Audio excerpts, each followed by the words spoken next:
Rais wa Marekani Bwana Donald Trump amesema ya kwamba Israeli imekubali kuliondoa jeshi lake katika safu iliyokuwa ikishikiliwa kabla ya kuanza mashambulizi makubwa katika mji wa Gaza mwezi uliopita Septemba.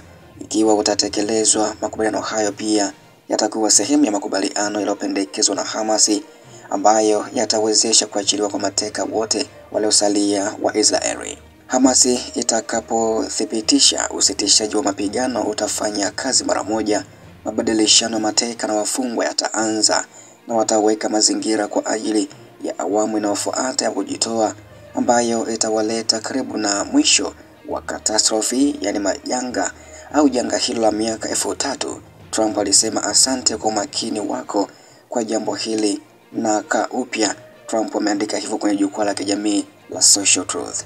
Ramani iliyotolewa na Rais wa Marekani Bwana Donald Trump inaonyesha njia awali ya kujiondoa ambayo inalingana takribani na safu ya udhibiti wa jeshi la Israeli kabla ya shambulio la jiji la Gaza, ambako pia Times of Israel ilisema jeshi la ulinzi la Israeli lilidhibiti karibu 70% ya eneo la Gaza kwa wakati huo. IDF ilisema mapema kabisa kwamba itapunguza shughuli zake kwa operesheni za ulinzi, kwani Israeli na Hamas zilikubali kwa muda mpango wa Donald Trump wa kubadilishana wafungwa. Katika hotuba yake kwenye television, waziri wa Israeli anayefahamika kama Benjamin Netanyahu alielezea matumaini yake ya kwamba mateka watarudishwa katika siku zijazo, wakati IDF bado ikiwa katika ukanda wa Gaza.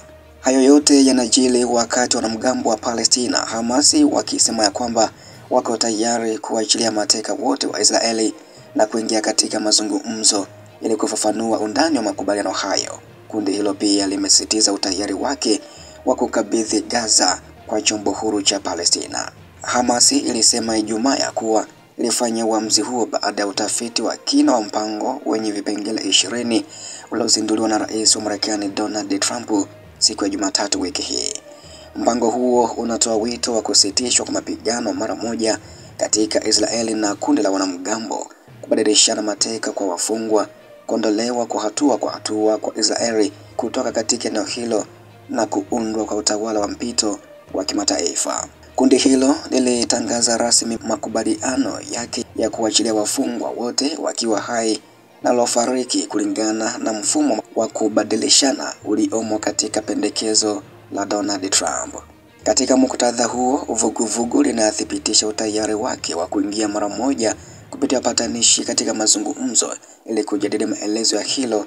Hamas ilisema hivyo katika taarifa yake. Kundi hilo pia lilisema liko tayari kuhamisha utawala wa Gaza kwa shirika la kujitegemea la Palestina. Kundi la wataalamu lapaswa kulingana na maafikiano ya kitaifa ya Palestina na kulingana na usaidizi wa Waarabu na Kiislamu.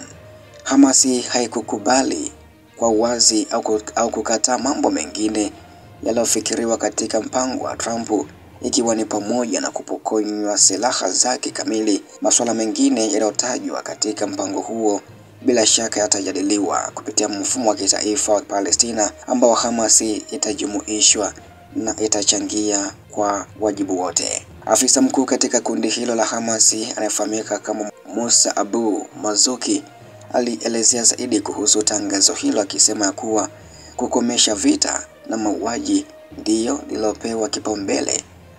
Aliambia hivyo Al Jazeera ya kwamba kuwakabidhi mateka wote ndani ya saa 72 kabla muda wa mwisho wa Trump kukamilika ikiwa kinadharia na isiyo ya kweli.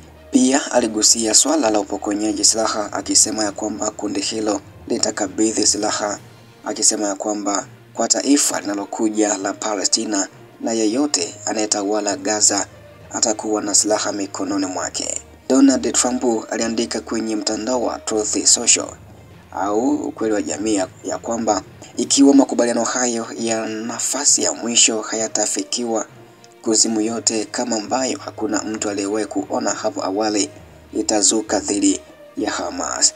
Alisema kutakuwa na amani Mashariki ya Kati kwa njia moja au nyingine.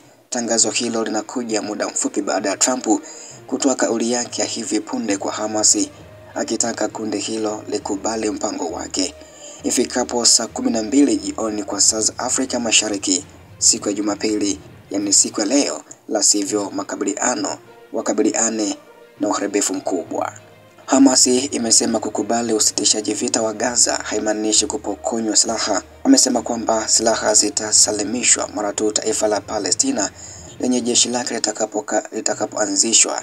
Pia kundi hilo lilisema swala kuu ni kusitisha mapigano, huku maelezo mengine yakiwa yanazungumzika.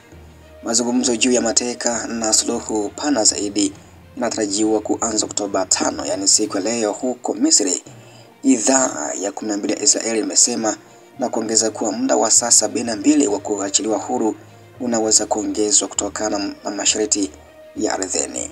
Hamas imechukua takriban watu 250 mateka wakati wa shambulio la kushutukiza la Oktoba 7, 2023 kusini mwa Israeli ambalo lilisababisha vifo vya watu 1200 na kusababisha operation iliyofuata Israeli huko Gaza, ambako pia wanamgambo hao wanaaminika kuwa bado wanazuilia karibu mateka 50 ambao takriban nusu yao wanakisiwa kuwa hai. Kampeni ya kijeshi ya Israeli huko Gaza imesababisha uharibifu mkubwa katika eneo hilo na kuwafanya wakazi wake wengi kuyahama makazi yao, huku zaidi ya Wapalestina 68,000 wameuawa kwa mujibu wa taarifa ya mamlaka ya afya ya eneo hilo.